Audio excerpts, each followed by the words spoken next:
नमस्कार। आप सबको मेरी आवाज ठीक से आ रही होगी, उम्मीद कर रहा हूँ। प्लीज अपनी अपनी स्क्रीन ऑन कर लीजिए और एक्टिव होके बैठ जाइए, क्योंकि आज का सेशन काफी बेहतर होने वाला है। और उम्मीद करता हूँ कि आज मैं आपको साइंस के एक दूसरे पहलू से परिचित कराऊंगा, जहां से आपकी सीखने की, समझने की जो जर्नी है वो आगे बढ़ेगी। तो आप सबसे रिक्वेस्ट है कि एक पेपर पेन साथ में रखिएगा। इन केस कहीं पे कुछ भी कंफ्यूजन होता है आपको, तो आप नोट कर लीजिएगा। लास्ट में आपके सारे सवाल जवाब करेंगे। अगर किसी को मेरी आवाज ठीक से नहीं आ रही है तो प्लीज वो मैसेज पे लिख सकता है। मैं मैसेज के जवाब जो है अगले 5 मिनट के बाद नहीं दे पाऊंगा। तो अगर किसी को आवाज में दिक्कत है, किसी को कुछ और दिक्कत है, तो आप अभी मैसेज कर सकते हैं। वैसे मुझे उम्मीद है कि मेरी आवाज सबको ठीक जा रही होगी। इन केस अगर किसी को आवाज कम लग रही है तो जी, तो प्लीज, ठीक है अभिषेक, सबको ठीक है ना? Very good. तो ठीक है, हम फिर ये सेशन स्टार्ट करते हैं।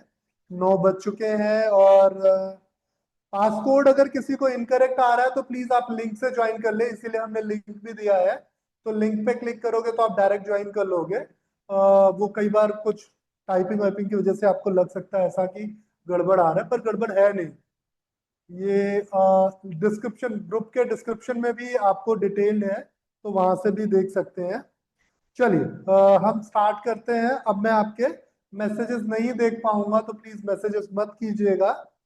आज हम बात करेंगे, तो आप सबसे एक छोटी सी रिक्वेस्ट है कि प्लीज अपनी स्क्रीन जो है वो ऑन करके रखिएगा, जिससे आप थोड़ा अलर्ट रहेंगे, थोड़ा ढंग से सुन पाएंगे, मुझे समझ पाएंगे। और मैं कोशिश करूंगा कि आपको अपनी बात ठीक से समझा पाऊं। और लास्ट में हम जो थोड़ा सा समय रहेगा हमारा 10-15 मिनट का, वो क्वेश्चन आंसर्स के लिए रखेंगे। उसमें अगर आपको कुछ भी कंफ्यूजन है तो आप पूछ सकते हैं। चलिए, हम स्टार्ट करते हैं। स्टार्ट करने से पहले आज मैं सिलेबस की ओर नहीं जाना चाहता। वैसे तो मैं तैयारी करके आया था कि आपको सिलेबस के साथ ही ले चलूं, लेकिन मैं आज सिलेबस के साथ नहीं जाना चाहता हूँ। मुझे लग रहा है कि आज मैं सिर्फ आपको ये समझाऊं कि हमारी बॉडी काम कैसे करती है, हमारी सांसें कैसे काम करती है, सब कुछ कैसे चलता है। और उसके बाद अगर सिलेबस की ओर जाएं तो ये बहुत बेहतर होगा आपके लिए। तो हो सकता है कि आप में से कुछ लोगों ने पहले ये चीजें पढ़ी हो, तो ये सोच के पढ़िएगा कि आपका रिवीजन हो रहा है। और जो लोग शुरू से पढ़ना चाह रहे हैं उनके लिए ये अच्छा मौका है बेसिक समझने का।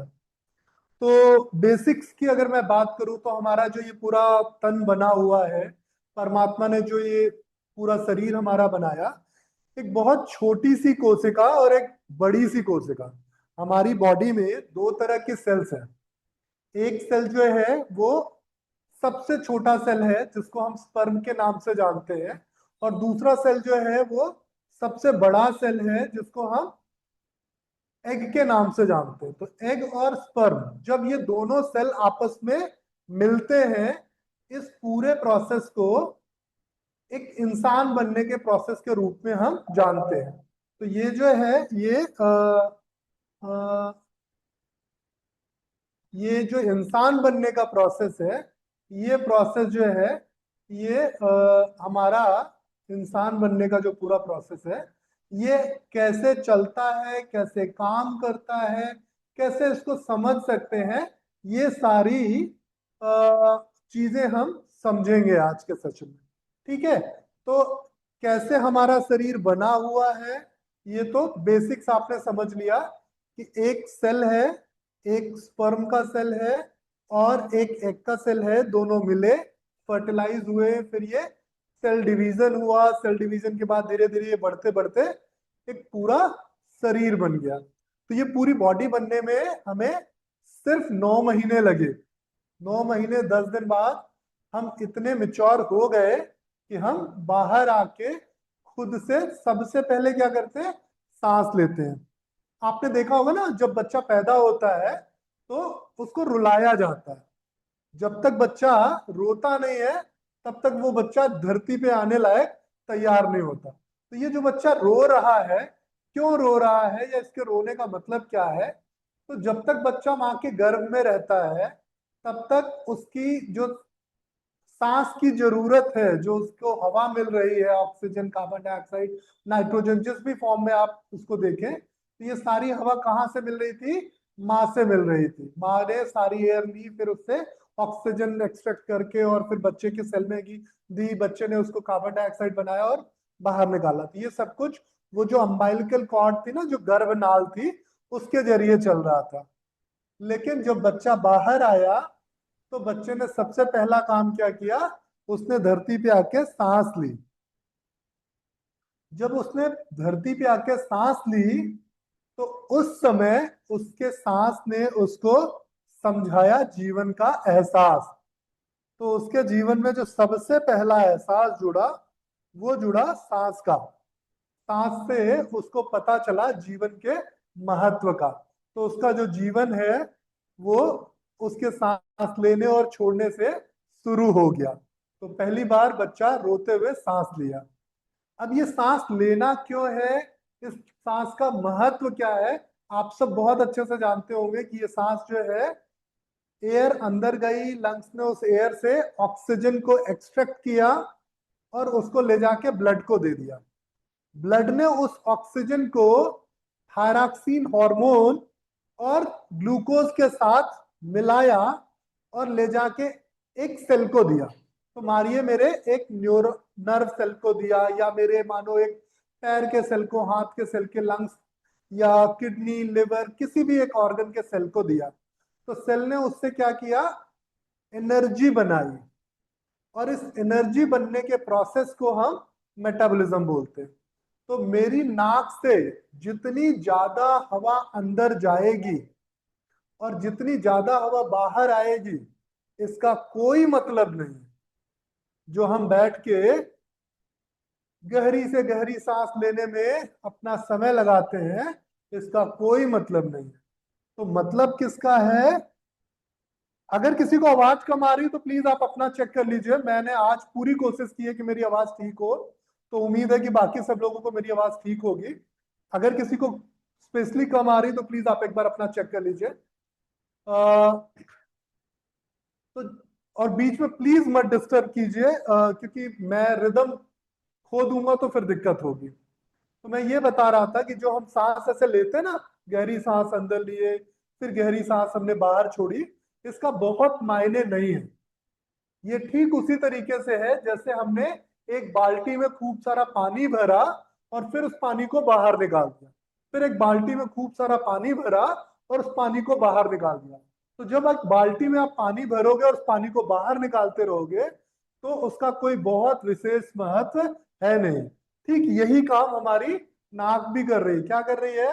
बहुत सारी हवा अंदर आई, फिर ये बहुत सारी हवा बाहर चली गई, बहुत सारी हवा अंदर आई, फिर ये बहुत सारी हवा बाहर चली गई। तो अगर हम सिर्फ हवा को अंदर लाएं और बाहर निकालें तो इसका कोई बहुत ज्यादा महत्व होगा नहीं, कुछ बहुत ज्यादा बेनिफिट होगा नहीं। तो बेनिफिट किस चीज का होगा वो समझते हैं। बेनिफिट होगा उस हवा को उपयोग करने का, उस हवा से ताकत बनाने का। तो जब उस हवा से आप ताकत बनाओगे तब जाके वो हवा आपके मतलब की होगी। तो आपके लंग्स में एयर आई, लंग्स ने अपनी क्षमता भर पूरी हवा भरी। जैसे आप बाल्टी में, मानो 15 लीटर की बाल्टी है तो 15 लीटर पानी डाल दोगे, 20 लीटर की बाल्टी में 20 लीटर पानी आ जाएगा। वैसे आपके लंग्स की एक स्पेसिफिक टाइडल कैपेसिटी है, 3600 से 4500 मिलीलीटर के करीब की ये टाइडल कैपेसिटी, जिसको आप हवा से भर रहे हो। तो जब हवा इसमें गई और अब उस एयर का आपने यूज कितना किया? 4%। 4% ऑक्सीजन उस एयर से आपने एब्जॉर्ब की और उसी 4% ऑक्सीजन को आप अपनी बॉडी में घुमा के कार्बन डाइऑक्साइड बना दिए और बाहर निकाल दिए। तो सोचो 4% कितना छोटा है। मतलब आपने अगर 15 लीटर की बाल्टी भरी तो सिर्फ उसका 4% आपकी बॉडी ने नहाने के लिए, खाना बनाने के लिए यूज किया, बाकी सारा आपने फेंक दिया। तो ये है हमारे लंग्स की महानता, कि वो हवा तो खूब लाके दे रहा है लेकिन हम अपनी बॉडी का जब ढंग से यूज नहीं करते तो उस हवा को हम यूज नहीं कर पाते, उसका बेनिफिट नहीं ले पाते, और यहां से प्रॉब्लम होती है स्टार्ट। तो यहां से प्रॉब्लम स्टार्ट कैसे होती है और कैसे इस प्रॉब्लम को हम बेहतर कर सकते हैं, यही इस पूरे कोर्स का मतलब होगा। इस कोर्स में आप यही सीखोगे कि कैसे कोई इंसान अपनी बॉडी में मैक्सिमम एयर को यूज कर सकता है और उस एयर के यूज से ताकत बना सकता है। तो जितनी ज्यादा एयर आप यूज करोगे उतनी आपके पास ताकत होगी, और जितनी आपके पास ताकत होगी उतने आप बेहतर हो जाओगे। तो ये पूरा बेहतरी का विज्ञान है। हमारे जो पूर्वज थे, जो हमारे ऋषि मुनि थे, ये भी बहुत वैज्ञानिक लोग थे, इनके पास बहुत साइंटिफिक समझ हुआ करती थी। तो इनको पता था कि ये हवा अंदर जाके क्या कर रही है, इस हवा से हमको कैसे बेहतर होना है, कैसे इन चीजों को हमें बेहतर करना है। और इन्होंने ये पूरा साइंस बना रखा था। अब वो सारा साइंस क्या हुआ, हमने समझा नहीं। हमने ये समझा कि ज्यादा हवा ले जाना है, तो ज्यादा हवा ले जाना तो नहीं है उद्देश्य। तो जब ज्यादा हवा ले जाना उद्देश्य नहीं है, तो फिर जो हम एब्डोमिनल ब्रीदिंग करते हैं या बाकी जो और तरह की ब्रीदिंग करते हैं, फिर ये क्या करती है, बिल्कुल ये भी हम समझेंगे कि ज्यादा हवा ले जाना क्या है, या फिर सांस का उपयोग कैसे होगा, कैसे ये हवा अंदर काम करती है। इन सारी चीजों को, वैसे कल से मैं पूरा सिलेबस स्टार्ट करूंगा, आज उसके बेसिक लेवल पे ही लेके चल रहा हूं, जिससे आगे आपको चीजें समझने में तकलीफ ना हो, चीजें आप आसानी से सब कुछ समझते रहें। तो जो हवा मेरे अंदर गई थी, ऑक्सीजन से अपना बॉन्ड बनाई, ऑक्सी हीमोग्लोबिन बनाया, थायरॉक्सिन की प्रेजेंस में उसने मेटाबॉलिक प्रोसेस पे रोल निभाया, और फिर ऑक्सीजन यूज होके क्या हुआ, एनर्जी में कन्वर्ट हो गया। लेकिन आपको जान के हैरानी होगी कि जो ऑक्सीजन हमारे हीमोग्लोबिन ने ट्रैप किया, वो हमारा हीमोग्लोबिन अंदर ले जाके भी छोड़ नहीं रहा है। और अंदर ले जाके जब नहीं छोड़ता, तब जाके प्रॉब्लम स्टार्ट होती है। क्या प्रॉब्लम स्टार्ट होती है, तब हमारे ब्लड का पीएच एसिडिक हो जाता है। आप देखते हो ना, बहुत सारे लोगों को वात की प्रॉब्लम होती है, थोड़ा सा उनका कंधा रगड़ दीजिए तो देखिए डकारे आती है। थोड़ा पेट पे उनके वो पवन मुक्त का दबाव बना दीजिए, खूब डकारे आती है। या आपने सुना होगा कि यार गैस चढ़ गई है, सर पे बहुत भारीपन है, पीठ पे गैस है, चेस्ट में गैस है, पेट में गैस है, पैरों में दर्द हो रहा है।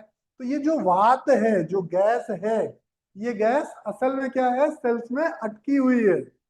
आप योग के विद्यार्थी हैं तो आपने पढ़ा भी होगा कि प्राणवायु के अलावा आपके पास और तरह की वायु है। प्राण है तो अपान भी है, व्यान भी है, उदान भी है, समान भी है। तो ये जो वायु है, ये भी इसी रास्ते जाके आपके शरीर में जमा हो रही है। तो इस रास्ते जाने के बाद फिर क्या होता है, अब गंदी वायु बनती भी है बॉडी में इसी से। ऐसा नहीं कि सिर्फ जो आप लंग्स से ला रहे हो वही बस कल्पित है, आपके शरीर में गंदी वायु बनती भी है। अभी मैंने बताया ना कि आपके ब्लड का पीएच गड़बड़ हो जाता है। कुछ लोगों को हो सकता है ये आज की कहानी थोड़ी कम रिलेटेबल लगे, तो परेशान मत होइएगा, आगे ये सब कुछ साइंटिफिक तरीके से आप सीखोगे। तो जो ब्लड का पीएच डिस्टर्ब होता है, इसको आप लोग क्योंकि आप सब एक्सरसाइज सिखाते हो, सीखते हो, तो लैक्टिक एसिड का नाम सबने सुना होगा। जब आपकी योगा क्लास में पहली बार कोई साधक आता है और वो क्या करता है, खूब एक्सरसाइज करता है, खूब मजे से एक्सरसाइज करता है, उसको कोई दिक्कत नहीं होती पहली क्लास में एक्सरसाइज करने में, उसको लगता है बहुत मजा आ रहा है एक्सरसाइज करके, वो पूरी बॉडी को अच्छे से स्ट्रेच करता है, स्ट्रेन करता है, उसको कोई तकलीफ नहीं होती। और जब वो दूसरे दिन आता है तो पैर में दर्द हो रहा है, कंधे में दर्द हो रहा है, यहाँ दर्द हो रहा है, वहां दर्द हो रहा है, ऐसी शिकायतें करता है। तो ये जो शिकायत है मसल पेन की, ये है लैक्टिक एसिड। तो जब ये लैक्टिक एसिड का सही से रिमूवल नहीं होगा, तो हमारे मसल सही तरीके से काम नहीं करेंगे, हमारे सेल्स सही तरीके से अपना मेटाबॉलिक प्रोसेस पूरा नहीं कर पाएंगे। तो ये सब कुछ चीजें अगर बेहतर होंगी, तभी आपके प्राणायाम करने का फायदा होगा। तो किसी भी इंसान का जिसका लैक्टिक एसिड रिमूवल अच्छा नहीं है, या जिसका लिम्फेटिक सिस्टम अच्छा काम नहीं कर रहा है, उसको हम बहुत प्राणायाम से फायदा नहीं दे पाएंगे। तो प्राणायाम से क्या फायदा होगा, आप सब भी करते होंगे ना प्राणायाम। तो प्राणायाम से होता ना कि जब थोड़ी देर 10-15 मिनट हम सांस लेते हैं तो एकदम दिमाग हरा सा हो जाता है, खुश खुश लगने लगते हैं, हम शांत शांत से लगने लगते हैं, अच्छा फील करने लगते हैं। तो ये सब कुछ क्यों होता है, ये अच्छा फीलिंग क्यों होती है, ये सारी अच्छाई हमें फील होती है जो हवा हमारे अंदर गई आई उसके प्रभाव की वजह से, उससे जो नर्वस सिस्टम पे चेंज आया उसकी वजह से। तो ये जो नर्वस सिस्टम पे चेंज आता है जिसको आप वेगस नर्व का इम्पैक्ट या पैरासिम्पथेटिक इम्पैक्ट समझोगे, तो ये उससे आता है। और यही काम भी आता है कब, पूरे दिन भर, 24 घंटे सातों दिन। तो मैं 24 घंटे सातों दिन कितनी एयर अपने लंग्स में ले जाऊंगा, कितनी एयर बाहर निकालूंगा, ये है मेरे दिमाग की समझ, ये है मेरी सबकॉन्शियस लर्निंग। तो जब मेरी सबकॉन्शियस लर्निंग अच्छी होगी तो मेरे दिमाग को पता होगा कि कितनी हवा अंदर जाए, कितनी हवा बाहर आए, तो कितना मजेदार हो जाएगा सब कुछ। तो जब आपके दिमाग से हवा बार बार रजिस्टर हो जाएगी तो आपके लंग्स में उतनी ही हवा जाएगी। ये सब कुछ थोड़ा कंफ्यूजन भरा होगा, इसको इग्नोर कीजिएगा, आगे सब समझ में आ जाएगा जो मैं आपको सिखाना या समझाना चाह रहा हूँ। आज सिर्फ हल्का हल्का परत हटा रहा हूँ जिससे आपको समझ में आए कि बॉडी बहुत मजेदार तरीके से बनी हुई। तो ये जो आपके दिमाग ने सीखा कि कितनी हवा ले जानी है, तो इसको ऐसे समझो कि जैसे मानो मेरे एक दिन का खर्चा जो है 1,000 रुपए का है। हालांकि ज्यादा है, ये 1,000 रुपए नहीं खर्च कर पाता हूं मैं, फिर भी मेरे एक दिन का खर्चा 1,000 रुपए है। और मेरी जो कमाई है वो 990 रुपए है। तो क्या होगा, रोज मुझे 10 रुपए उधार लेने पड़ेंगे। और ये 10 रुपए उधार मैं किससे लूंगा, जाहिर सी बात है अपने किसी ऐसे दोस्त से लूंगा जो मुझे जानता हो कि मैं ईमानदार हूं, मैं जरूरत पड़ने पे उसके काम आऊंगा।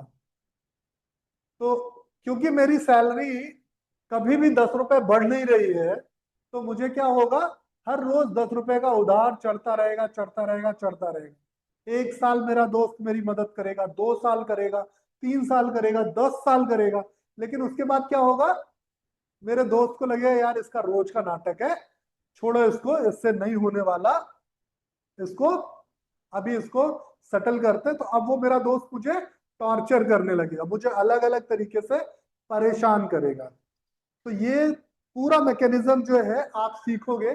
यहाँ पे जो मेरी कमाई है वो मेरी सांस है, और जो मेरा खर्चा है वो मेरी मेटाबॉलिक नीड है, और जो मेरा दोस्त है जो मुझे उधार पे उधार दिए जा रहा है वो कार्टिसोल है। तो ये कार्टिसोल ही बड़ा कल्पित बनेगा आगे चल के। तो अगर मैं क्या करूं, किसी तरीके से पार्ट टाइम काम करके या कुछ करके अपनी कमाई 1,010 रुपए कर लूं, तो जब मेरी कमाई 1,010 रुपए हो जाएगी, तो मैं ये जो अपना दोस्त कार्टिसोल जिससे मैं पिछले 10 साल से उधार ले रहा था, अगले 10 साल में उसका उधार चुका पाऊंगा कि नहीं। तो अगले 10 साल में मैं इसका उधार चुका सकता हूं।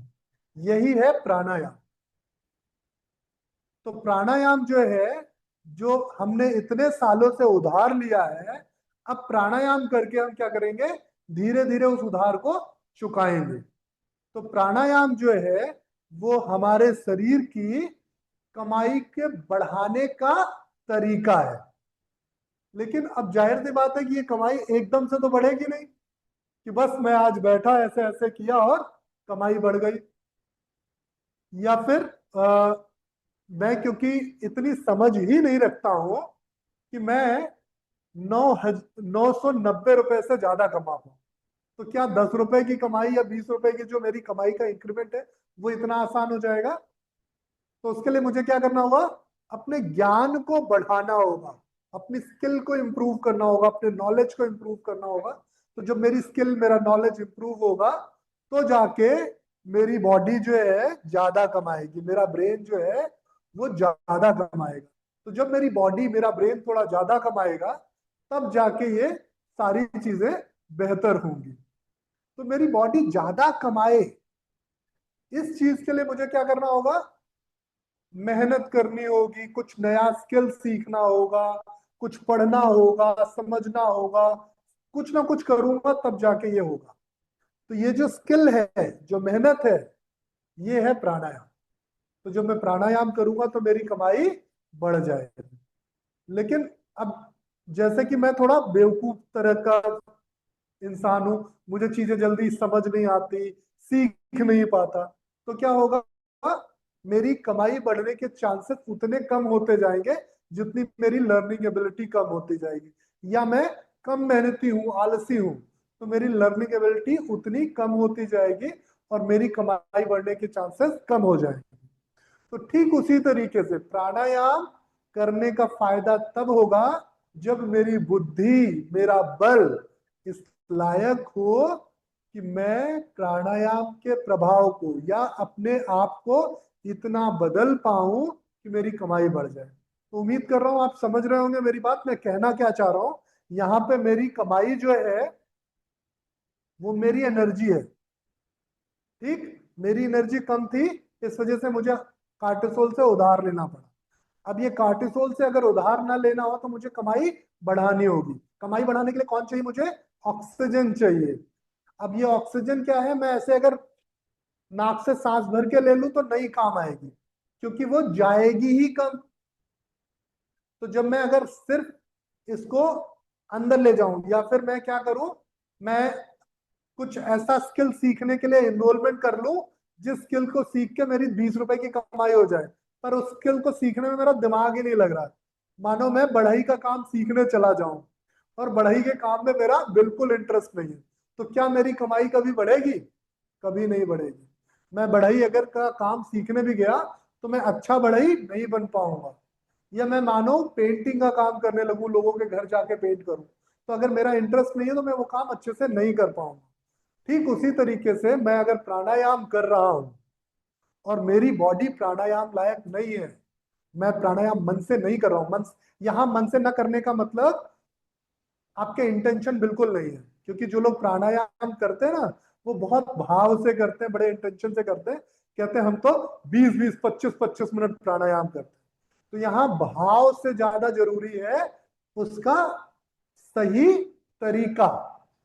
तो जब आपकी फिजियोलॉजी सही होगी, जब मेरी बुद्धि सही होगी, तभी मैं किसी काम को सीख के कमाई बढ़ा पाऊंगा।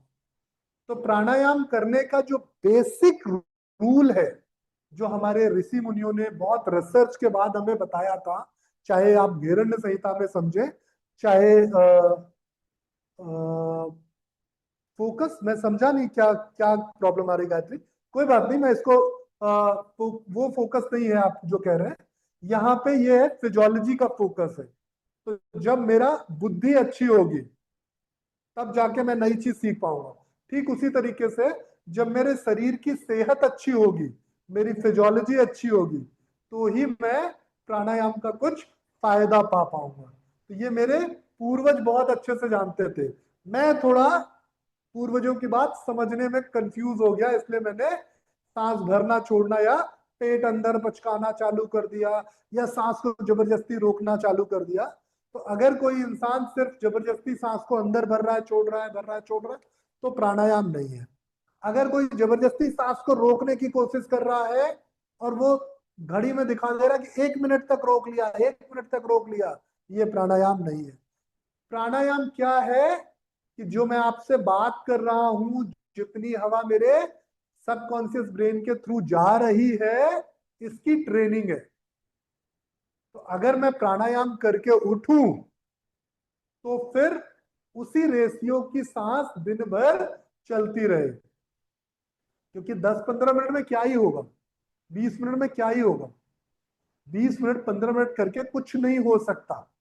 लेकिन हाँ, अगर मेरी बॉडी की नीड मैंने बढ़ा दी, मेरी फिजियोलॉजी इंप्रूव कर दी, और उसके बाद मैंने अपने प्रोसेस को, अपने लर्निंग बिहेवियर को या अपने ब्रेन को उस तरीके से ट्रेन कर लिया कि मेरा ब्रेन ज्यादा ऑक्सीजन ला के दे, ज्यादा एयर ला के दे, तो मैं प्राणायाम का सच में फायदा पाऊंगा। नहीं तो नहीं पाऊंगा। तो ये आपको हमेशा समझने की जरूरत है कि प्राणायाम का फायदा ही तब मिलेगा आपको जब आप सही तरीके से अपनी बॉडी में एयर को ले जाओगे और उस एयर को बॉडी में यूज कर पाओगे। तो यहाँ पे ब्रेन और लंग्स ये दो तो काम करेंगे याददाश्त बिल्ड करने में, लेकिन वो याददाश्त तभी बिल्ड होगी जब यूज बढ़ेगा। जैसे आप देखो, एक माँ बेचारी 4 रोटियां बनाती है और उसके 4 बच्चे हैं। उसके 2 बच्चे थोड़े आलसी और थोड़े कमजोर से हैं, और 2 बच्चे उसके जो है वो थोड़े फुर्त और एक्टिव और छीन झपट के खाने वाले हैं। अब बताइए, माँ अगर ये चारों रोटी चारों बच्चों के बीच में रख देती है तो कौन सा बच्चा ज्यादा खाएगा, कौन सा बच्चा कम खाएगा? 2 बच्चे शायद 1.5 1.5 रोटी खाए और 2 बच्चे हो सकता है आधी आधी रोटी पाए। क्यों? क्योंकि वो बच्चे उतने एक्टिव नहीं थे कि अपनी रोटी भी ढंग से खा पाए। लेकिन जो दूसरे 2 बच्चे थे उन्होंने क्या किया, पहले अपनी एक एक रोटी खत्म की, फिर आधी आधी रोटी अपने भाइयों से भी छीन ली। ये क्यों संभव हुआ? क्योंकि वो एक्टिव, एनर्जेटिक और थोड़े नटखट थे, थोड़े शरारती थे। तो जिसकी बॉडी थोड़ी एक्टिव, एनर्जेटिक और नटखट होगी वो ज्यादा आपके लंग्स से, आपके हीमोग्लोबिन से ज्यादा ऑक्सीजन मांगेगी। अब इसको एग्जाम्पल से समझते हैं। जैसे मैं थोड़ा मोटू हूं, ठीक, मैं मोटू हूं, अपनी गलती से हूं, मैं भी आलसी हूं। तो मेरे लिवर में, जो मेरा लिवर है उसमें जो मेटाबॉलिक प्रोसेस हो रहा है वो थोड़ा स्लो हो रहा है। तो क्या मेरा लिवर मेरे ब्लड से जबरदस्ती ऑक्सीजन छीन पाएगा? नहीं छीन पाएगा, क्योंकि वो अपना जरूरत भर का काम अच्छे से नहीं कर पा रहा है। लेकिन मेरी जगह कोई मेरा दूसरा भाई आ जाए जो बहुत एक्टिव, एनर्जेटिक, दुबला पतला, फिट हो, जिसका लिवर ज्यादा अच्छा काम कर रहा हो, जिसको उसकी माँ बोले कि 2 रोटी और ज्यादा खिला देती हो फिर भी मोटा नहीं हो रहा है। हालांकि ये मोटा नहीं हो रहा, ये बुरी चीज है, इसको बाद में समझेगा, अभी सिर्फ समझने के लिए मैं बता रहा हूँ। तो क्या होगा कि उसका लिवर ज्यादा ऑक्सीजन छीन लेगा मेरे लिवर की तुलना में। तो जिसकी बॉडी जितनी एक्टिव और एनर्जेटिक होगी उसकी बॉडी उतना ज्यादा ऑक्सीजन छीनेगी, और जिसकी बॉडी कम एक्टिव और एनर्जेटिक होगी वो ज्यादा देगा भी तो उसकी बॉडी ज्यादा यूज नहीं कर पाएगी। इसीलिए आप देखो कि एक इंसान जिसको बहुत भूख है, या यहाँ किसानों का एग्जाम्पल बहुत सुटेबल बैठता है। एक किसान जो बेचारा बहुत मेहनत करता है, उसको आप कुछ भी खिला दो, पिज्जा बर्गर कुछ भी खा ले बेचारा, उसको कोई दिक्कत नहीं होती, उसको कुछ फर्क नहीं पड़ता उसकी बॉडी पे, उसका कोई वेट गेन नहीं होता, उसका कुछ नहीं होता, उसका सब कुछ बेहतर बना रहता है। वहीं एक इंसान जो डेस्क जॉब कर रहा है बेचारा, वो घर के बने हुए पराठे भी खा ले तो मोटा हो जाता है। वो मोटा खाने से नहीं हो रहा, वो मोटा हो रहा है अपने शरीर के अंगों के काम करने की वजह से। तो जब किसी इंसान के अंदर के अंग, उसका लंग्स, उसका हार्ट, उसका लिवर, उसकी इंटेस्टाइन, उसका स्टमक, उसका गॉल ब्लैडर, उसकी किडनी अच्छे से काम करेगी तो क्या होगा, वो इंसान बेहतर और मजबूत होगा। और जब किसी की बॉडी अच्छे से काम नहीं करेगी तो वो कमजोर और बीमार होगा।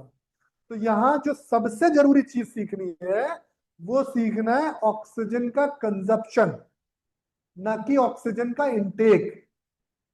ऑक्सीजन का इंटेक बढ़ जाएगा अगर कंजप्शन बढ़ जाए। जैसे एक इंसान का खर्चा 10 रुपए है और एक इंसान का 100 रुपए है। तो जो 10 रुपए वाला आदमी है वो थोड़ा इत्मीनान से रहेगा, वो ज्यादा झंझट नहीं करेगा अपनी कमाई बढ़ाने के।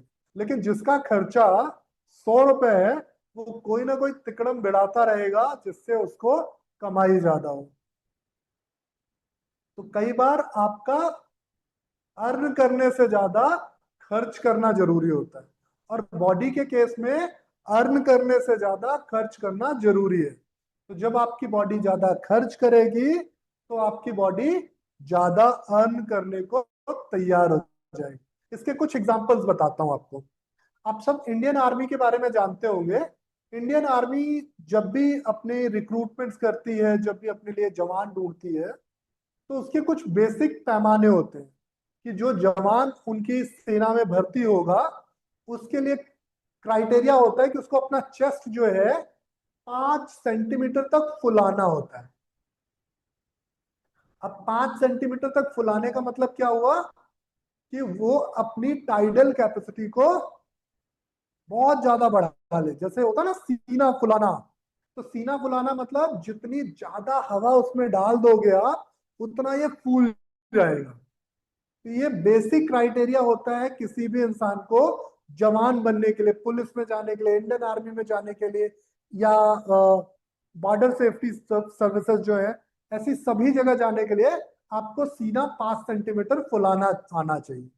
तो ये 5 सेंटीमीटर फुलाने का मतलब है कि आपके लंग्स की टाइडल कैपेसिटी ज्यादा होनी चाहिए, आपका लंग्स ज्यादा हवा भर लेना चाहिए। अब दूसरी क्राइट जरूरत क्या होती है, सिर्फ सीना फुलाने वाले को नहीं रख लेते वो। फिर वो दूसरी चीज क्या देखते हैं कि आप 1600 मीटर दौड़ सके, और इस दौड़ के लिए आपको बहुत लिमिटेड समय दिया जाता है। आइडली ये दौड़ 5 मिनट के भीतर पूरी कर लेनी होती है। तो 1600 मीटर दौड़ने के लिए क्या होगा, आपकी बॉडी को बहुत सारा ऑक्सीजन यूज करना पड़ेगा।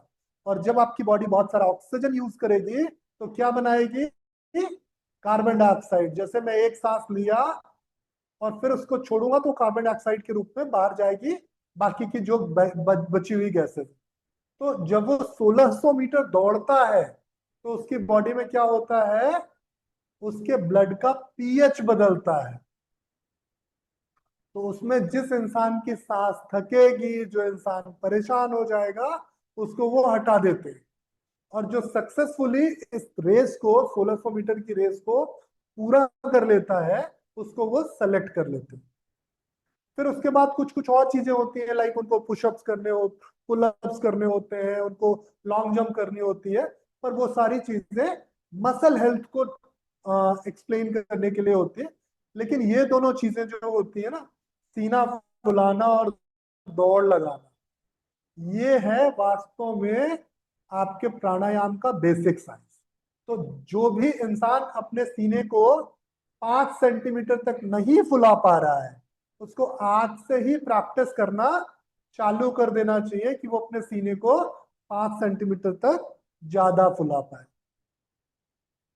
तो नॉर्मल कंडीशन में, नॉर्मल ब्रीदिंग के टाइम पे मैंने एक फीते से अपने चेस्ट का पूरा सरकमफेरेंस देखा चारों तरफ से कि कितने सेंटीमीटर मेरा सीना है। अब उसके बाद क्या हुआ, अब मैं सांस भरूंगा, फिर देखूंगा क्या मेरा जो फीता है जो माप करने के लिए, उसमें 5 सेंटीमीटर और बढ़ा कि नहीं बढ़ा। तो ये 5 सेंटीमीटर बढ़ाने की प्रैक्टिस जो है, ये डीप ब्रीदिंग है। यहाँ पे कुछ मसल्स काम करती है। कल हम डिटेल से पढ़ेंगे कि कौन सी मसल्स काम करती हैं, कैसे ये होता है, क्या होता है, इनके पीछे का क्या साइंस है। वैसे तो ये मसल्स जो है, हाँ, ये कुछ प्राइमरी और एसेसरी मसल्स हैं जो आपके इनको काम करती, पर ये कल हम साइंस से समझेंगे। आज हम मसल्स और बाकी चीजों पे कंफ्यूज नहीं होंगे। पर ये जो मसल्स है ना, जब तक ये मजबूत नहीं होंगी तब तक आप प्राणायाम करने लायक नहीं हो। तो पहले इन मसल्स को मजबूत करना होगा। फिर क्या करना होगा, अपनी बॉडी में जहां जहां पे भी ज्यादा ऑक्सीजन की जरूरत होती है वो पता करना होगा कि कहाँ कहाँ पे ज्यादा ऑक्सीजन की जरूरत होती है। फिर जहां जहां पे ऑक्सीजन की ज्यादा जरूरत है उस ऑक्सीजन को यूज को बढ़ाना होगा। तो ये कैसे करना होगा, जब आपके सेल का ब्लड आपके वेसल्स में आ जाएगा और वेसल्स का नया ब्लड आपके सेल में आ जाएगा, तो क्या होगा, सेलुलर ब्लड वेस्कुलर ब्लड से एक्सचेंज हो जाएगा। तो आपके ऑक्सीजन का जो कंजप्शन है वो बढ़ जाएगा। तो आपकी मसल्स अच्छी हो, आपका ऑक्सीजन का कंजप्शन अच्छा हो, तब जाके बात बनेगी, नहीं तो बात नहीं बनेगी। तो करना क्या है, ऑक्सीजन के कंजप्शन पे ध्यान देना है, मस्कुलर हेल्थ को अच्छा करना है, तब जाके आप कुछ प्राणायाम के प्रैक्टिस के लिए खुद को तैयार कर पाओ। और ये सारी चीजें मैं आपको इसलिए बताना चाह रहा हूं क्योंकि एक हेल्दी इंसान जो है, जिसको कोई बीमारी नहीं, जैसे आप सब योग टीचर हैं, एक्टिव एनर्जेटिक लोग हैं, तो आप तो कुछ भी कर लोगे। आपको कोई बोले कि 1 मिनट तक सांस रोकनी, तो आप 4-6 दिन प्रैक्टिस करके 1 मिनट सांस भी रोक लोगे। लेकिन जो बीमार है, जिनसे आपका वास्ता पड़ने वाला है कोई बोलेगा मेरे को हार्ट में स्टंट लगे हुए हैं, कोई बोलेगा मुझे तो ज्वाइंट्स पेन होता है, मेरे को तो अर्थराइटिस है, कोई बोलेगा मेरे को तो अल्सर बन रहे हैं पेट में, कोई बोलेगा मेरा बैक पेन है, या कोई और बड़ी बीमारी लेके आएगा, कोलेस्ट्रॉल बढ़ा हुआ है, ट्राइग्लिसराइड्स बढ़े हुए हैं, मेरा फैटी लिवर है, या कोई बोलेगा मुझे अस्थमा है, कोई बोलेगा मुझे ब्रोंकाइटिस है, कोई बोलेगा मुझे कुछ नहीं, मुझे तो स्ट्रेस है, मुझे तो माइग्रेन होता है, मुझे हार्मोनल डिसऑर्डर है, मुझे पीसीओडी है, मुझे या तो ये सारी जो बीमारियां है ना, इनकी शुरुआत ही होती है कम ऑक्सीजन कंजप्शन से। आप सुनते हो ना, कहा जाता है कि सारी बीमारियां पेट से शुरू होती हैं। सबने सुना होगा कि बीमारियां पेट से शुरू होती हैं। तो ये जो बीमारियां पेट से शुरू होती है वाला विज्ञान है, ये क्या विज्ञान है, इसको कैसे समझ सकते हैं बीमारियां पेट से शुरू होती हैं। तो बीमारियां पेट से शुरू होने का मतलब जो है वो ये है कि आपके पेट ने जो एनर्जी दी, वो बेहतर एनर्जी नहीं दे पाया जितना बेचारे को देना चाहिए था। तो जब बेहतर एनर्जी नहीं दे पाया, तो प्रॉब्लम बढ़ गई। और इसी प्रॉब्लम के बढ़ने के तरीके को आपने ठीक करना है। ठीक है, तो ये प्रॉब्लम ना बढ़े, बीमारी पेट से शुरू ना हो, इसी चीज को आपको सीखना समझना है। और इसको हम बेहतर तरीके से सीखेंगे, कुछ थोड़े प्रैक्टिकल तरीके से, कुछ साइंस समझ के, कुछ हॉर्मोन्स को समझ के आप बहुत आसानी से प्राणायाम में मास्टरी कर सकते हो। ध्यान के लिए खुद को तैयार कर सकते हो, गहरे ध्यान में उतर सकते हो, या प्राणायाम और ध्यान से बीमारियों का इलाज कर सकते हो। ये कुछ बहुत मुश्किल काम नहीं है, ये हर कोई कर सकता है। सिर्फ उसको क्या चाहिए, क्या समझना है, क्या जानना है, कुछ बेसिक सा साइंस, कुछ बेसिक सी फिलॉसफी, या कुछ बेसिक सा ट्रेडिशन। तो यहाँ मैं आपको वो फिलॉसफी, वो ट्रेडिशन, वो साइंस सब कुछ सिखाने वाला हूँ। यहाँ मैं आपको ये भी बताऊंगा कि आखिर हमारे ऋषि मुनियों ने ये प्राणायाम की महत्वता समझी कैसे। यहाँ मैं आपको ये भी बताऊंगा कि कैसे आप अपनी बॉडी को क्लीन कर सकते हो। जो भी मैं बोल रहा हूँ ना डिटॉक्सिफिकेशन की बात, तो ये एक्चुअली डिटॉक्सिफिकेशन क्या है, ये डिटॉक्सिफिकेशन कैसे पॉसिबल हो सकता है। अगर ये डिटॉक्सिफिकेशन नहीं कर पाएंगे हम, तो वो बात नहीं बनेगी, तब वो मजा नहीं आएगा। तो बॉडी को डिटॉक्स करना सीखेंगे, फिर उसको मजबूत करना सीखेंगे, और उस मजबूती के बाद फिर क्या करेंगे, बैलेंस बनाना सीखेंगे। बैलेंस किस चीज का होना चाहिए, दो चीजों का बैलेंस बहुत जरूरी है एक इंसान के जीवन में। ब्रेन का बॉडी से कनेक्शन अच्छा होना चाहिए। तो मानो मेरी किडनी जो है, आज मेरी किडनी ने 2.5 लीटर यूरिन बनाया, मेरी किडनी ने आज 2.5 लीटर यूरिन बनाया। तो ये मेरी किडनी का डिसीजन है कि मेरे दिमाग का डिसीजन है?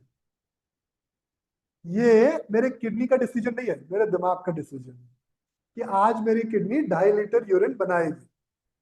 अब किडनी मेरी अगर उस सेहत में नहीं है कि वो 2.5 लीटर यूरिन बनाए, तो किडनी क्या करेगी, परेशान हो जाएगी, कमजोर हो जाएगी।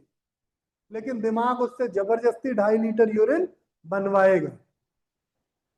और अगर मेरी किडनी परेशान है, कमजोर है, तो आगे चल के मुझे क्या होगा, किडनी की बीमारी हो जाएगी, मेरी किडनी फेल हो सकती है।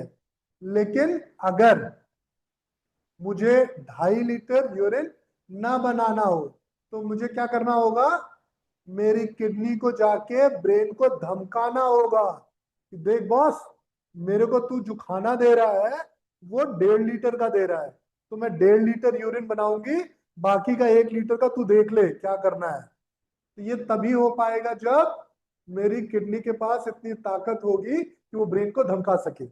आपने देखा होगा अक्सर जब आप ट्रैफिक पे चल रहे होते हैं और किसी भैया की गाड़ी जो है वो किसी रिक्शे वाले से लग जाती, तो भैया उतर के रिक्शे वाले को जोरदार तमाचा मार। अब वही भैया मानो अपनी ब्रेजा से जा रहे हैं या कोई डिजायर से जा रहे हैं, स्विफ्ट से जा रहे हैं, किसी छोटी गाड़ी से जा रहे हैं, और वही गाड़ी जाके उनकी किसी बड़ी गाड़ी, किसी फॉर्च्यूनर से टकरा गई, किसी ऑडी या मर्सिडीज से टकरा गई। तो अब वो भैया कोशिश करेंगे कि बात बढ़े ही ना, वो चुपचाप इधर उधर से निकल जाए। दोनों में अंतर क्या हुआ? दोनों बार गाड़ी टकराई, एक बार रिक्शे वाले से टकराई थी, एक बार उनसे बड़ी गाड़ी से टकराई थी। तो बड़ी गाड़ी से जब टकराएगी तो वो क्या करेंगे? कुछ नहीं बोलेंगे। लेकिन जब छोटी गाड़ी रिक्शे वाले से टकराएगी तो उसको चढ़ जाएंगे। तो ठीक वही हमारी बॉडी के साथ भी होना चाहिए कि जब तक मेरा ब्रेन मर्सिडीज, ऑडी या बीएमडब्ल्यू है, फॉर्च्यूनर है, और मेरे ऑर्गन्स बेचारे ये मारुति 800 या स्विफ्ट है या ऑल्टो इको जैसी कोई गाड़ी है, तो दोनों के बीच में कभी इक्वल वाला रिश्ता नहीं होगा, दोस्ती नहीं होगी। तो क्या होना चाहिए? या तो दोनों स्विफ्ट हो या दोनों फॉर्च्यूनर हो। दोनों फॉर्च्यूनर होगी तो भी मजा आएगा। जब दो फॉर्च्यूनर वाले आपस में टकराएंगे तो क्या होगा? दोनों अपने अपने फोन लगाएंगे, "अब भाई लड़ाई हो गई आजा।" और जब एक छोटी गाड़ी वाला एक बड़ी गाड़ी वाला टकराएगा तो बात नहीं बनेगी, छोटी गाड़ी वाला बेचारा बच के भाग जाएगा। तो हमें प्राणायाम का अच्छा बेनिफिट लेना है, मेडिटेशन को सच में अगर अच्छा करना है तो अपने ब्रेन को क्या करना पड़ेगा? छोटी गाड़ी बनानी पड़ेगी और बॉडी को बड़ी गाड़ी बनानी पड़ेगी। और जब दोनों बराबर गाड़ियां होंगी तभी हम अच्छे से प्राणायाम या मेडिटेशन कर पाएंगे। तो मुझे उम्मीद है कि ये सारी चीजें आप लोग एंजॉय से सीखोगे और हमेशा अपने यूज में लेके आओगे। ये मैं एग्जांपल्स थोड़े वियर्ड देता हूँ, तो अगर किसी को बुरे लग रहे हो तो माफ कीजिएगा, लेकिन मैं ऐसे एग्जांपल्स ढूंढ के लाना चाहता हूँ जिससे आपको समझ में आए कि ब्रेन का क्या रोल। ब्रेन का एक्चुअली रोल है आपके हर बॉडी फंक्शन को काम कराना। मेरे लंग्स में कितनी हवा आएगी, कितनी हवा बाहर जाएगी, ये मेरा लंग्स नहीं डिसाइड कर सकता, ये मेरा ब्रेन डिसाइड करता है। मेरे लंग्स को बेचारे को इतनी फ्रीडम नहीं है कि वो डिसाइड करे कि कितनी एयर उसको अंदर लानी है, कितनी बाहर ले जानी है। ब्रेन में ब्रीदिंग रिसेप्टर सेंटर्स हैं, पॉन्स और मेडुला, जो डिसाइड करते हैं कितनी हवा अंदर आएगी, कितनी बाहर जाएगी। तो मुझे अगर अपने लंग्स को अच्छा करना है तो मैं लंग्स में कितनी भी मेहनत कर लूं, जब तक ब्रेन पे काम नहीं करूंगा तब तक मेरे लंग्स का फायदा नहीं होने वाला। इसी तरीके से अगर मैं अपने हार्ट की बात करूं कि मेरा हार्ट जो है इतने ml ब्लड पर मिनट पंप करेगा, तो ये मेरा हार्ट नहीं कर रहा, ये मेरा ब्रेन उससे करवा रहा है। अगर मेरा ब्रेन उसको बोलेगा कि भाई तेरे को 150 ml पर मिनट पंप करना है, मैं नहीं जानता तू कैसे करेगा, तो मेरा हार्ट क्या करेगा? जल्दी जल्दी जल्दी जल्दी जल्दी काम करेगा। मेरा ब्रेन बोलेगा नहीं नहीं तेरे को तो 120 ml ही पंप करना है, तो मेरा हार्ट स्लो हो जाएगा। लेकिन अगर मेरा हार्ट मजबूत होगा और मेरा ब्रेन उसको बोलेगा कि भाई तू ज्यादा पंप कर, तो मेरा हार्ट क्या बोलेगा? भाग यहां से, मैं नहीं सुनने वाला तेरी बात। ऐसा कब होता है? इसके कुछ एग्जांपल्स बताता हूँ। एक कंडीशन होती है एंजाइटी की। अक्सर आप लोगों ने देखा होगा लोगों को एंजाइटी होती है, उसमें क्या होता है? उनको ब्रीदिंग डिस्कम्फर्ट होता है, बहुत सांस फूलती है, ऐसा लगता है सांस अंदर आ ही नहीं रही है, ऐसा लगता है दिल बहुत तेज तेज तेज तेज धड़क रहा है। असल में कुछ नहीं होता। अगर किसी को एंजाइटी हो रही हो तो आपके सामने अगर वो आए तो आप जाके उसको एक जोर का तमाचा मार दो, देखो वो बिल्कुल नॉर्मल हो जाएगा। क्योंकि ना तो उसका हार्ट रेट बदल रहा है, ना उसका लंग्स का फंक्शन बदल रहा है। लंग्स भी बराबर काम कर रहा है, हार्ट भी बराबर काम कर रहा है, बदल रहा है दिमाग। तो इसलिए उसको ऐसा फील हो रहा है। लेकिन यही चीज कुछ कंडीशंस ऐसी होती हैं जहां सिर्फ दिमाग नहीं बदलता, ऑर्गन भी बदल जाता है। तब क्या होता है? हार्ट अटैक आ जाता है। आप देखते हो ना कि इंसान अचानक से बात कर रहा है, कुछ कर रहा है, और अगले पल सुनने को मिला कि उनकी डेथ हो गई, उनको सडन कार्डियक अरेस्ट हो गया। तो ये सब कुछ कैसे हुआ? दोनों की दोस्ती अच्छी ना होने की वजह से। ये हार्ट और लंग्स वाली दोस्ती तो हमें फिर भी दिख जाती है, क्योंकि ये बहुत गहरी वाली दोस्ती है। दोनों बेस्ट फ्रेंड है, इनके बीच में ज्यादा क्लैसेस नहीं होते। प्रॉब्लम कहाँ होती है वो देखिए। एक फीमेल है जिसको हर महीने कम से कम 3 से 5 दिन ब्लीड करना होता है, मेंस्ट्रुअल साइकिल होती है उसकी। अब उसके यूट्रस का, उसकी ओवरी का रिश्ता अगर उसके दिमाग से अच्छा ना हो तो उसके पीरियड साइकिल डिस्टर्ब हो जाती है। बहुत देखा होगा आपने, बहुत सारी फीमेल को थोड़ा सा स्ट्रेस हुआ तो पीरियड डिस्टर्ब हो जाते हैं, पीरियड डिले हो जाते हैं, पीरियड जल्दी आ जाते हैं। तो ये सब कुछ कौन कर रहा है? दिमाग कर रहा है। हम क्या कहते हैं? हॉर्मोन्स की वजह से हो रहा है जी, हॉर्मोन्स की वजह से हो रहा है। पर हॉर्मोन्स कौन खराब कर रहा है? दिमाग खराब कर रहा है। तो असल में दिमाग पे मास्टरी करना ही प्राणायाम और मेडिटेशन का उद्देश्य था। तो हमारे पूर्वज जानते थे। पतंजलि जी ने लिखा ना, पतंजलि जी ने तो परिभाषा में ही लिख दी थी, अथ योगानुशासन योगेन चित्त वृत्ति निरोध तथा दृष्टा स्वरूप अवस्था। पढ़ा होगा आप सबने, बहुत अच्छे से पढ़ा होगा। तो हमारे पूर्वज जानते थे कि जब तक ब्रेन को गुलाम नहीं बनाओगे और बॉडी को मालिक नहीं बनाओगे तब तक मजा नहीं आएगा। और हम लोग कैसे जी रहे हैं? ठीक उल्टे जी रहे हैं। हमारा ब्रेन मालिक है और बॉडी गुलाम है। ब्रेन जैसा चाहता है बॉडी वैसे काम करती है। लेकिन होना क्या चाहिए? उल्टा होना चाहिए। ब्रेन जो है वो गुलाम होना चाहिए, बॉडी मालिक होनी चाहिए। चलिए एक आध एग्जांपल से देखते हैं कि किसकी बॉडी में ऐसा होता है, किसकी बॉडी मालिक होती है, किसका ब्रेन गुलाम होता है। दो सिनेरियो में दूंगा, एक में बॉडी गुलाम होगी, ब्रेन मालिक होगा। एक में ब्रेन गुलाम होगा, बॉडी मालिक होगी। तो पहले चलते हैं एक कॉर्पोरेट एम्प्लॉय के पास, है ना। पहले चलते हैं किसी मेट्रो सिटी में रहने वाले एक सज्जन इंसान के पास, जिसने आईआईएम से या फिर आईआईटी से डिग्री की हो, खूब सारी पढ़ाई की हो, और अभी किसी कंपनी में बहुत मोटी पैकेज पे काम कर रहा हो। तो उसका क्या होगा? उसका दिमाग जो है वो मालिक होगा और बॉडी नौकर होगी। ठीक। लेकिन अब उल्टा कर देते हैं इसको। अब चलते हैं हम एक पहलवान के पास। पहलवान देखिए ना आपने, जो वो कुश्ती करते हैं, और पहलवानों को हम मजाक में कहते भी हैं कि मोटी बुद्धि का है। कहते हैं ना मोटी बुद्धि का है, क्योंकि उसकी बॉडी जो है वो मालिक है, उसका दिमाग जो है नौकर है। आप देखते हो ना, ये फिटनेस इन्फ्लुएंसर है संग्राम सिंह, वो पहलवानी भी करते हैं, और तो वो हमेशा बॉडी को ट्रेन करने की बात करते हैं, दिमाग को शांत रखने की बात करते हैं। कभी आपने किसी पहलवान को नहीं देखा होगा कि उसको जल्दी गुस्सा आए, अगर वो सच्चा पहलवान है तो।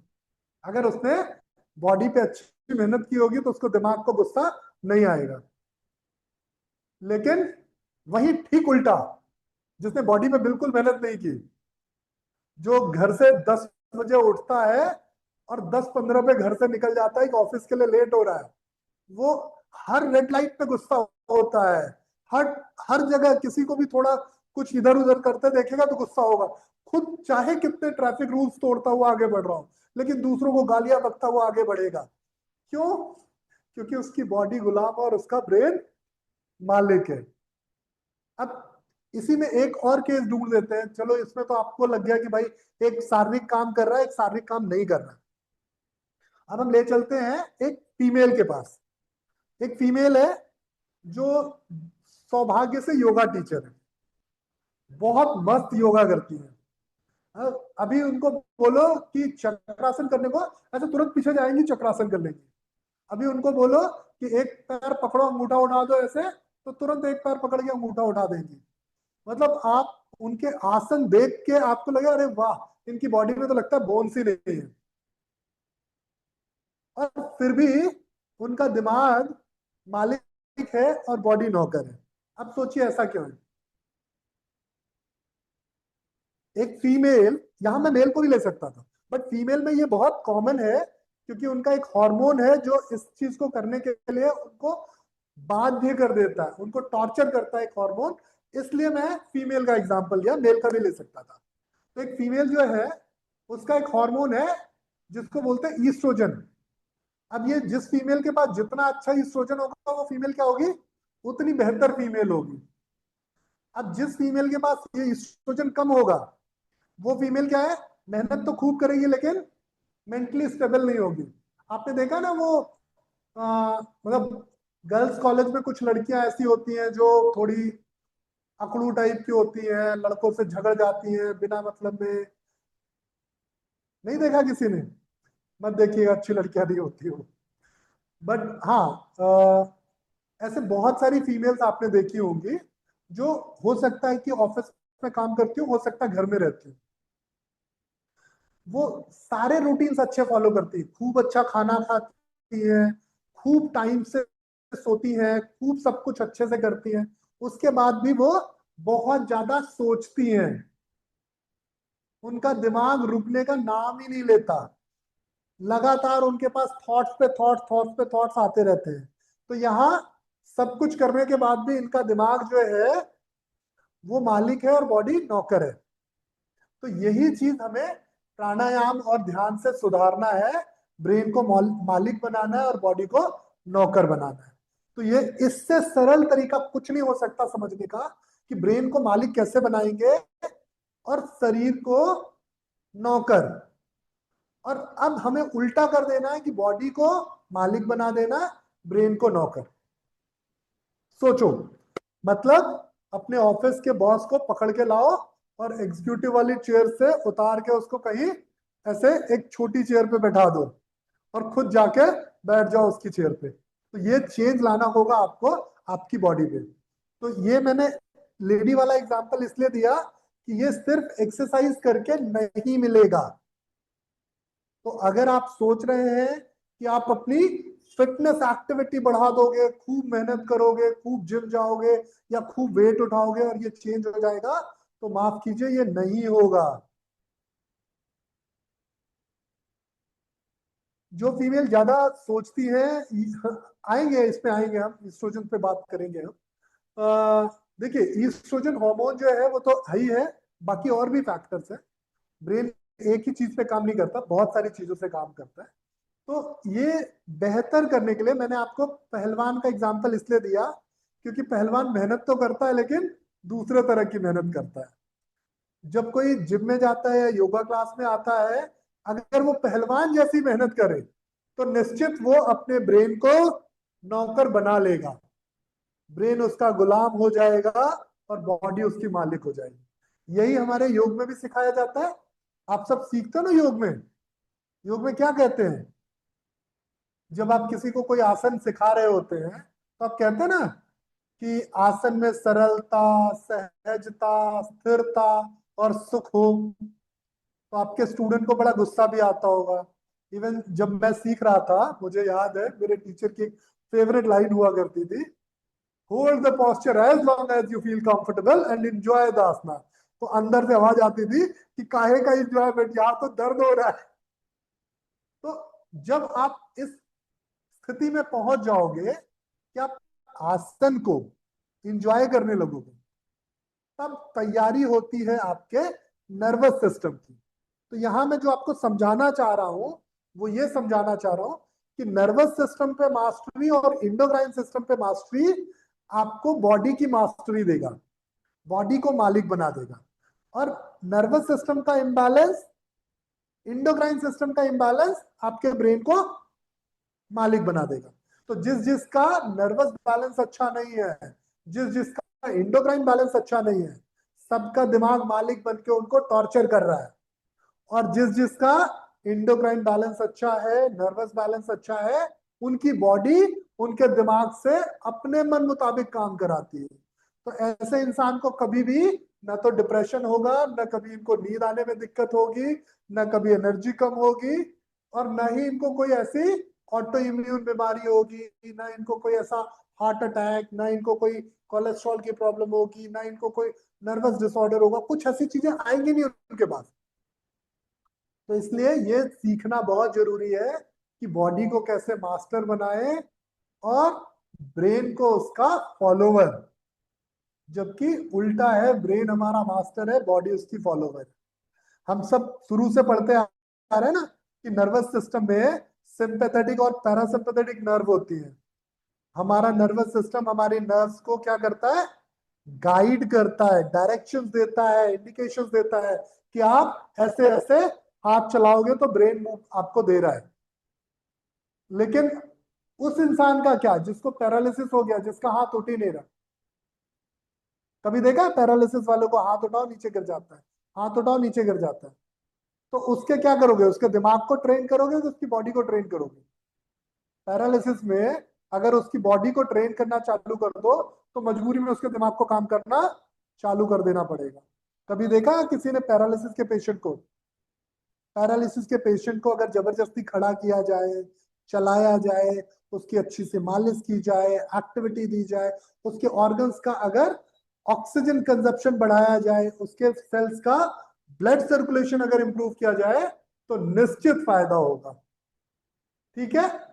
तो आज मैं बहुत ज्यादा कंफ्यूज नहीं करूंगा आपको, आज मैं यही रोकता हूं। कल से हम बहुत सिस्टमेटिक तरीके से बढ़ेंगे और मैं आपको ये सबका बहुत अच्छे से साइंस सिखाऊंगा। तो कल हम जो है पहले देखेंगे कि हमारा रेस्पिरेटरी सिस्टम कैसे बना हुआ है, फिर ये रेस्पिरेटरी सिस्टम काम कैसे करता है, ब्रीदिंग क्या है ना, ये गहरी सांस लेने का क्या मतलब है, क्या सिर्फ सांस अंदर जाएगा तो वो क्या क्या करेगा, जैसे अभी मैं बातें कर रहा था कि इसका पैरासिम्पथेटिक एक्शन क्या है, या ये सर्कुलेशन पे कैसे काम करेगा, ये आपके लंग्स और बाकी चीजों को कैसे बेहतर करेगा। तो इन सब चीजों पे हम बहुत डिटेल से समझेंगे। ठीक है? कि जो हम योग में पढ़ते हैं ना, एब्डोमिनल ब्रीदिंग, कि भाई पेट को फुलाओ, ये सब कुछ क्यों करते हैं, क्या कारण होता है। तो ऐसे बहुत कुछ, या फिर आपने सुना होगा कि नाक से हवा लो, मुंह से मत लो, मुंह से हवा छोड़ो, नाक से लो, या मुंह से हवा मत लो, छोड़ो नाक से ही लो। तो क्या है इन सब का, नेजल ब्रीदिंग का क्या कॉन्सेप्ट है, एब्डोमिनल ब्रीदिंग का क्या कॉन्सेप्ट है, ये सब कुछ कल हम डिटेल से समझेंगे कि किसी को नाक से ही हवा क्यों लेनी चाहिए, किसी को मुंह से हवा क्यों नहीं लेनी चाहिए, क्या फायदा होता है उसको, या उससे क्या नुकसान होता है, ये सारी चीजें। और कल हम एक बहुत अच्छी चीज सीखेंगे कि आपकी बॉडी में ये ऑक्सीजन का यूज कैसे होता है, CO2 का एक्सचेंज कैसे होता है। इसको एक बहुत अच्छे साइंटिस्ट है बोर, जिन्होंने इस पे बड़ी अच्छी रिसर्च बताई थी कि कब आपकी बॉडी ज्यादा ऑक्सीजन यूज करेगी। तो ये कल हम बहुत अच्छे से समझेंगे कि आखिर ऐसा क्या कर दे कि हमारी बॉडी ज्यादा ऑक्सीजन यूज करने लगे। तो कल का सेशन जो है वो थोड़ा साइंस का होगा, फिर हम इसमें कुछ प्रैक्टिकल्स भी करके सीखेंगे, जिससे आपको ये पता हो कि किसको किस तरीके से सिखाना बेहतर होगा, क्या सिखाना बेहतर होगा, कौन सी चीजों से चीजें बेहतर जाती हैं। या जैसे ये नर्वस सिस्टम जो है, वेगस नर्व, योग टीचर बड़ी बात करते हैं वेगस नर्व की, तो वेगस नर्व का क्या इम्पैक्ट है बॉडी पे, कैसे ये काम करती है, ये सारी चीजें हम डिटेल से सीखेंगे। ठीक है? तो आज के लिए मैं यही छोड़ता हूं, अब मैं आपके सवाल जवाब के लिए रेडी हूं। तो आपसे एक रिक्वेस्ट है कि आप प्लीज अपने हैंड रेस कीजिए, आपके पास ऑप्शन है हैंड रेस करने का। तो यहाँ पे मेरे पास ना पता चल जाएगा कौन कौन सवाल पूछना चाहते हैं। एक एक करके मैं जिनका नाम लूंगा वो अनम्यूट करके अपना सवाल पूछिएगा। ठीक है? चलिए, तो आप लोग प्लीज अपने अपने हैंड रेस कर सकते हो। बिल्कुल। अपेक्षा पहला नाम आपका है, रीना दूसरा आपका। अच्छा, अपेक्षा आपसे सब शुरू करते हैं। सर मुझे ये जानना था कि प्राणायाम टेक्निक्स ये कैसे अगर कैंसर पेशेंट है तो उसको मदद करेगी ये ब्रेस्ट कैंसर है तो अपेक्षा प्राणायाम। एक एम आई बार आप, ऑडिबल? हाँ बोलिए। हाँ, मैं ये जानना चाहती थी कि कैंसर पेशेंट के केस में कितने परसेंट हेल्प कर सकता है प्राणायाम? देखिए, कैंसर तो ठीक नहीं करेगा, लेकिन हाँ, कैंसर के स्टेज को खराब ना होने दे, इसमें बहुत काम आएगा। क्योंकि अभी जो हम वो थोड़ी देर पहले बात कर रहे थे बोर इफेक्ट की, जिसमें कब हुँ, आपकी बॉडी ज्यादा ऑक्सीजन रिलीज करती, तो हमारे पास जब बॉडी में ना कार्बन डाइऑक्साइड का लेवल बढ़ता है तो ये कैंसर सेल की ग्रोथ ज्यादा होती है। तो कैंसर सेल की ग्रोथ को मिनिमाइज करने के लिए ऑक्सीजन का यूटिलाइजेशन बढ़ाना होगा। तो जब आप ऑक्सीजन का यूटिलाइजेशन बढ़ाओगे तो कैंसर सेल की ग्रोथ रिस्ट्रिक्ट होगी और कैंसर ट्रीटमेंट ज्यादा इफेक्टिव होंगे। तो हम डायरेक्टली कैंसर को ट्रीट नहीं कर पाएंगे, कैन हेल्प। लेकिन हम सपोर्टिव बहुत अच्छा करेंगे। तो तो विच सपोर्टिव प्राणायाम विल हेल्प? नाड़ी शोधन, नहीं, द ये डीप अभी ब्रीदिंग नहीं बोलूंगा। टेक्निक्स? अभी इसको ओके। इसको थोड़ा सा सीखने की जरूरत, नाड़ी शोधन नहीं। नाड़ी शोधन तो बहुत ओके। बड़ी चीज है। Okay. Because I have a patient ना, उसके लिए पूछ रही थी मैं। हाँ नहीं, उनको डीप ब्रीदिंग कराएंगे, कैसे कराएंगे, कैसे उनको ट्रेन करना है ब्रेन को, ये सीखेंगे। ठीक है, thank you sir, thank you so much. Thank you Preksha. चलिए अगला सवाल आपका लेते हैं हम। विनय जी, आपका सवाल है। सर मुझे ये लैक्टिक एसिड के बारे में जानना है।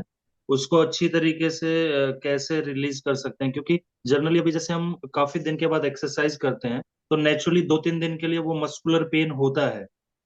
तो वो सही है या फिर वो लैक्टिक एसिड ज्यादा जमा हो जाता है इस वजह से होता है, या मतलब वो थोड़ा बताएं मुझे। आ, इसके लिए तो बस एक सिंपल सी चीज मैं कहूंगा कि लैक्टिक एसिड रिमूवल तभी नहीं होगा जब लिम्फ का सिक्रेशन अच्छा नहीं होगा। तो लिम्फ का सिक्रेशन अच्छा हो जाएगा तो लैक्टिक एसिड रिमूवल अच्छा होगा। ठीक है, लैक्टिक एसिड बनना ये ऑक्सीजन की कमी दिखाता है। तो जब भी आपकी बॉडी में ऑक्सीजन की कमी होती है तो लैक्टिक एसिड बनता है। तो लैक्टिक एसिड बनना बुरी बात नहीं है, लैक्टिक एसिड रिमूवल ना होना ये बुरी बात है। और इसके लिए रिस्पॉन्सिबल है आपका लिम्फेटिक सिस्टम। तो अगर लिम्फेटिक सिस्टम को इंप्रूव कर लिया जाएगा तो ये प्रॉब्लम नहीं होगी। ठीक है, तो कैसे लिम्फेटिक सिस्टम को इंप्रूव कर सकते हैं ये आगे हम पढ़ने वाले हैं। Okay sir, thank you. Thank you. Avni, आपका सवाल क्या है? अच्छा, सैमसंग यस आज सर। आप तो रह गए क्योंकि अनुरुद्ध नहीं था। कल से आप रिमूव कर दिए जाओगे, तो प्लीज अपना नाम रीनेम कर लीजिएगा। अवनी प्लीज बताएं। हाँ सर, अगर कोई पेशेंट को हार्ट में या फिर जो वाल्व होते हैं उसमें होल की जो है वो दिक्कत है उसे, तो हम इसे एक्सरसाइज ही दे सकते हैं या फिर प्राणायाम से क्योर कर सकते हैं? दोनों चीजें करनी होगी, लेकिन अभी मैं आपसे एक सवाल कर रहा हूँ, मतलब एक आपसे एक रिक्वेस्ट कर रहा हूँ कि अभी आप पेशेंट रिलेटेड कंडीशन मत डिस्कस करो। पेशेंट पे हम पूरी केस स्टडीज लेंगे, हम बीमारी ओके। लेंगे और बीमारी का मैनेजमेंट भी सीखेंगे। क्योंकि अभी आप उस लेवल पे नहीं पहुंचे ना, अभी आप प्राइमरी में हो और आप बात कर रहे हो ग्रेजुएशन वाली, तो डिस्टरबेंस तो होगा। ठीक है, ओके। तो पेशेंट मत पूछिए अभी। आप आज जो बातचीत हुई है उसमें कुछ कंफ्यूजन है तो आज की बातचीत करिए। Okay sir. ओके। ठीक है, थैंक यू। चलिए अगला सवाल लेते हैं हम। सैमसंग आपका, रीना आपका। सैमसंग प्लीज आप रीनेम कर लीजिएगा, नहीं तो नेक्स्ट क्लास से आप रिमूव कर दिए जाओगे। रीना आप बोल दीजिए। हेलो नमस्ते। सर मेरे को जानना था, हमको ये जो अभी बैकग्राउंड में जो आप स्लाइड चेंज कर रहे हैं, इसका नोट्स मिलेगा क्या हमको? एक्चुअली जो वीडियोस आपको मिलेंगे ना, वो वीडियोस के डिस्क्रिप्शन पे जाके आप सब कुछ पढ़ सकते हो। अच्छा। ये सारी स्लाइड जो यहाँ दिख रही है बैकग्राउंड पे, हाँ ये हाँ। सारी आपके वीडियोस में होगी।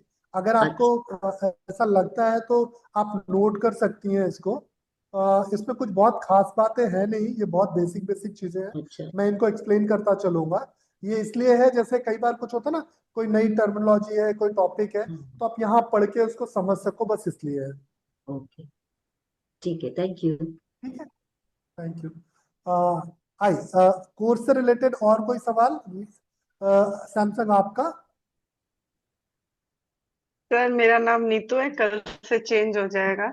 और सर मेरा क्वेश्चन ये है कि जैसे हमको कई बार बोला जाता है ना, कुछ काम करना होता है कुछ भी, तो बोलते हैं दिल की सुनो दिमाग की मत सुनो। तो जो आप जो समझा रहे थे आज उसमें इसको थोड़ा सा आप एक्सप्लेन कर पाओगे मुझे कि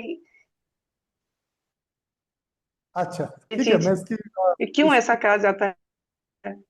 असल में दिल जैसी कोई चीज होती नहीं है। ठीक है, दिल जैसी कोई चीज होती नहीं है, सिर्फ होता दिमाग है। अब क्या होता है कि दिमाग जो है दो तरीके से काम करता है। एक दिमाग जो होता है वो सिर्फ प्रॉफिट और लॉस पे काम करता है, जिस दिमाग को हम कहते हैं कॉन्शियस ब्रेन। ये बड़ा चालाक टाइप का ब्रेन है। जैसे ये थोड़ा, अब ऐसे जनरलाइज करना थोड़ा बुरा होगा, प्लीज अगर आप में से कोई हो तो बुरा मत मानिएगा, मैं सिर्फ समझाने के लिए कह रहा हूँ। बनिया, जैसे हम कहते हैं बनिया के बच्चे को पैसे कमाना नहीं सिखाना पड़ता, बनिया के बच्चे को हिसाब किताब नहीं सिखाना पड़ता है। वो कहाँ से सीखता है? उसके जीन्स से सीखता है। ठीक उसी तरीके से हमारे कॉन्शियस ब्रेन को जो चालाकी है, जो दिक्कत है, वो सीख के आता है वो। अब हम बनिया का बेटा भी गिटार बजा सकता है, बनिया का बेटा भी कॉमेडी कर सकता है या टीचर बन सकता है, ऐसा नहीं है। ठीक उसी तरीके से आप सबके पास एक सबकॉन्शियस ब्रेन होता है जो सही और गलत अच्छे से पहचानता है, समझता है। तो जब आपका सबकॉन्शियस ब्रेन जो आपको कहता है, उस चीज को मानने में कोई बुराई नहीं। ठीक है, तो कॉन्शियस और सबकॉन्शियस का जो कॉन्फ्लिक्ट है आपकी बॉडी और ब्रेन का बीच, क्योंकि सबकॉन्शियस जो है आपकी बॉडी को चलाता है, तो सबकॉन्शियस अच्छा है। सबकॉन्शियस जब भी कोई आपको सोल्यूशन देता है, जब भी कोई एडवाइस देता है, बेहतर देता है। कॉन्शियस क्या देता है कि कहाँ मेरा भला हो रहा है, कहाँ चीजें मेरे फेवर में हो रही है। ठीक है, सीखेंगे ये सबकॉन्शियस कॉन्शियस ब्रेन भी आएगा आपके सिलेबस। चलिए, तो अमित आपका सवाल ले लेते हैं और सागर कुमार प्रजापति आपका ले लेते हैं, शेफाली आपका ले लेते हैं। एक एक करके प्लीज बोल दीजिएगा। शेफाली आप बोल दीजिए। सर ऐसा कहा जाता है कि सभी प्राणायामों में अनुलोम विलोम सबसे बेस्ट प्राणायाम है। कोई भी व्यक्ति अगर आसन या कोई प्राणायाम करने में असमर्थ है तो अनुलोम विलोम का अभ्यास करे सही तरीके से, तो सर उसको मतलब सारे प्राणायामों और आसनों के लाभ मिल जाते हैं। तो सर क्या ये सही बात है? अगर मैं कहूं कि प्राइमरी की किताब सबसे अच्छी किताब है, तो क्या ये सही होगा? नहीं सर। है? तो ठीक उसी तरीके से प्राइमरी की किताब है अनुलोम विलोम, मैं मान सकता हूँ। नर्सरी भी है उससे पहले, प्राइमरी से पहले नर्सरी भी है, केजी भी है ना? तो नर्सरी केजी पास करते हुए जब प्राइमरी में जाओगे तो अनुलोम विलोम अच्छा है, लेकिन उसके बाद आपको कहाँ जाना है? मिडिल स्कूल में पहुंचना है, फिर हाई स्कूल में पहुंचना है, फिर इंटरमीडिएट पे जाना है, फिर कहीं ग्रेजुएशन में जाओ। तो ये कहना कि अनुलोम विलोम ही सबसे अच्छा है, ये भी सही नहीं है। और ये कहना कि नहीं अनुलोम विलोम अच्छा नहीं है, ये भी अच्छा नहीं। तो जहां जिस चीज की जरूरत है उस चीज का हमें यूज करना चाहिए। सर अब ठीक तो है, और ज्यादा मतलब बेसब्री से इंतजार है आने वाले लेक्चरों का कि और क्या ज्यादा अच्छा जानने मिलेगा अभी तो। नहीं नहीं, थैंक यू, आप ऐसा सोचते हो। जी, सागर आपका सवाल, अमित आपका। हेलो सर जी, प्रणाम। जी प्रणाम, सागर बोले। सर जी, आज का सेशन बहुत ही अच्छा था और बहुत नॉलेजेबल था कि मैंने बहुत सारी नई चीजें सीखी जो कि मैंने अभी तक सच में ही नहीं, मैंने इस चीज से मैं अवगत नहीं था। तो जैसे कि सर जी आपने बताया लैक्टिक एसिड के बारे में, कि जब हम कोई एक्सरसाइज जिम या योगा करते हैं तो ऑक्सीजन की कमी के कारण लैक्टिक एसिड बनता है। तो जैसे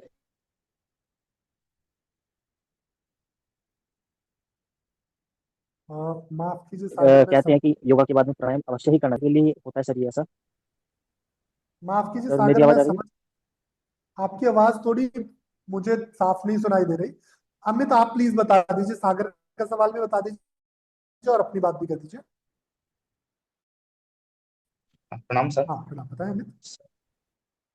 सर अभी आपने जैसे बताया था क्लास के दौरान कि हाथ का दर्द जो में पैर में है ना, या कभी हाथ में या पैर में इस तरह से दर्द उठता है तो वो बात से संबंधित रहता है, या जैसे प्राण वायु और या अपान वायु उदान।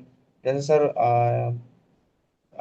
जैसे किसी के सर दर्द कभी कभी सर कूलों के ऊपर जॉइंट्स में एड़ियों में पहुंचता है। तो सर ये किस कारण से है सर? ये क्या प्राण, ये अपान वायु, ये इस तरह से उड़ान वगैरह ये बिगड़े हुए हैं, उनको कैसे ठीक कर सकते हैं प्राणायाम से? इसका इसमें जी क्या अमित, रोल जो है? मैं समझ पाया हूँ आपका सवाल, मैं उसका जवाब दे देता हूँ। असल में आपका कहना यह था कि बॉडी में जो अपान वायु बढ़ रही है उसकी वजह से तो अपान वायु बढ़ना जो है वो एक नेचुरल प्रोसेस है। ठीक है, लेकिन जब आपकी प्राणवायु कम हो जाएगी और अपान वायु ज्यादा हो जाएगी तो ये इम्बैलेंस है, और उसकी वजह से आपको फिर दिक्कत आती है। तो किसी भी इंसान की बॉडी में जब ये एयर का इम्बैलेंस हो जाएगा तब उसको दिक्कत आती है। जैसे आप देखते हो ना, किसी को बहुत ज्यादा गैस बनती है, बहुत ज्यादा गैस पास होती है, डकारें बहुत आती है, पेट बहुत टाइट रहता है उसका, उसको बहुत चक्कर सा आता रहता है, तो या फिर कई बार उसको उठने बैठने में भी तकलीफ होती है, पेट बहुत टाइट फूला हुआ सा रहता है। ये सारी चीजें जो है आपकी बॉडी में एयर का कलेक्शन है। तो एयर का जो प्रोडक्शन है वो आपके डाइजेस्टिव सिस्टम से होता है। तो अगर आपका डाइजेस्टिव सिस्टम अच्छे से काम नहीं करेगा तो एयर का प्रोडक्शन होगा। कैसे काम सही से नहीं कर रहा है, इसमें भी ब्रेन और बॉडी दोनों का रोल है। तो इसमें खाने का भी रोल है और इसमें ब्रेन का भी रोल है। तो हम आगे जब सीखेंगे ना, तो प्राणायाम मेडिटेशन में ये आएगा कि कैसे हमारा ब्रेन जो है हमारे सिस्टम को खराब कर रहा है, तो वो क्लियर हो जाएगा आपको। ठीक है, अभी आज तो हमने सिर्फ एक बहुत बेसिक बेसिक सी बात की है, जिससे आपका थोड़ा मैं परिचय करा सकूं इन चीजों से कि हम क्या पढ़ने वाले हैं। सर ये बाकी तो अभी बहुत कुछ सीखना बचा है। बॉडी ठीक है, कमजोरी तो की ये वजह से भी हो सकता है क्या सर? हम्म, माफ कीजिए अमित, शायद मेरा ही नेटवर्क गड़बड़ है, आप लोग की आवाज मुझे ठीक नहीं आ रही। शेफाली, आपको सुनाई दे रहा है अमित की आवाज ठीक से? सर उनकी आवाज स्कीप हो रही है अच्छा, सर। हाँ आ रही है, ठीक से आवाज आ रही है। अच्छा, आपका ही आवाज नहीं आता है सर बराबर। मेरा सर आवाज नहीं आ आपकी रहा बराबर? आवाज सर सही आपकी से आ आवाज रही है सर, क्लियर जो है, भैया वो अभी बोल बंदे रहे थे उनकी आवाज हो रही थी सर। अच्छा, ठीक है, हेलो आपकी सर आवाज जी, क्लियर है सर। कोई मेरी बात आवाज नहीं। तो क्लियरली आ रही है क्या? ठीक है, हम अगला सवाल ले लेते हैं। वैसे तो ऑलमोस्ट सभी के सवाल हो गए हैं, तो आज की बातचीत को यही सब हम खत्म करते हैं। आज की क्लास में जो बेसिक चीजें सीखी आपने उसको एक बार समझ लीजिए कि आज की क्लास का जो बेसिक मतलब था मेरा, वो ये था कि आपकी बॉडी आपके ब्रेन को सही से काम करानी चाहिए। जब आपका ब्रेन आपकी बॉडी से सही काम कराता है तो प्रॉब्लम होती है। तो जिस किसी इंसान का शरीर ताकतवर होगा उसका ब्रेन और उसका बाकी के फंक्शन जो है वो बेहतर होंगे। जिसका बॉडी कमजोर होगा उसका ब्रेन ताकतवर होगा और खराब होगा। तो इसलिए ब्रेन को कम ताकतवर बनाना है, बॉडी को ज्यादा। ज्यादा पढ़ने से बुद्धि नहीं आती, ठीक? ज्यादा पढ़ने से बुद्धि नहीं आती। हमारे पूर्वजों ने इसको बहुत बेहतर तरीके से चरितार्थ किया है। एक एग्जाम्पल के साथ मैं खत्म करता हूं। स्वामी विवेकानंद और उनके गुरुजी। स्वामी विवेकानंद बहुत पढ़े लिखे, बहुत ज्ञानवान थे, और उनके गुरुजी बहुत सुलझे और समझ वाले थे, जिनकी शायद जो एकेडमिक शिक्षा है कम थी लेकिन व्यवहारिक शिक्षा ज्यादा थी। तो बॉडी हमारी जो है वो व्यवहारिक शिक्षा से सीखती है, और ब्रेन जो है हमारा वो पढ़ाई लिखाई से सीखता है, ट्रेंड होता है। तो ब्रेन को ट्रेंड किया जा सकता है पर बॉडी नेचर से सीखती है। तो जो बॉडी की मेमोरी है वो ज्यादा बड़ी है ब्रेन की मेमोरी से। तो हमें काम कहाँ करना है? बॉडी पे। बॉडी बेहतर होगी तो ब्रेन नेचुरली बेहतर हो जाएगा। और यहाँ पे बॉडी पे काम करने के लिए मैं आपको प्राणायाम करना और ध्यान करना सिखाऊंगा कि कैसे ये आपकी बॉडी को बेहतर करेंगे। ठीक है, कैसे ये आपके ब्रेन को स्लो करेंगे, बॉडी को बेहतर करेंगे। तो आज के लिए इतना ही, कल फिर हम मिलेंगे इसके आगे की बातचीत के लिए। तब तक के लिए धन्यवाद, नमस्कार। Thank you sir, thank you so much. Thank you नमस्कार। Sir, thank you so much sir. Thank you so much sir. Thank you sir, शुभ रात्रि। Thank you sir. Good night शुभ सर। रात्रि sir, good night. Thank you sir. Session बहुत अच्छा था। बहुत बहुत धन्यवाद सबका।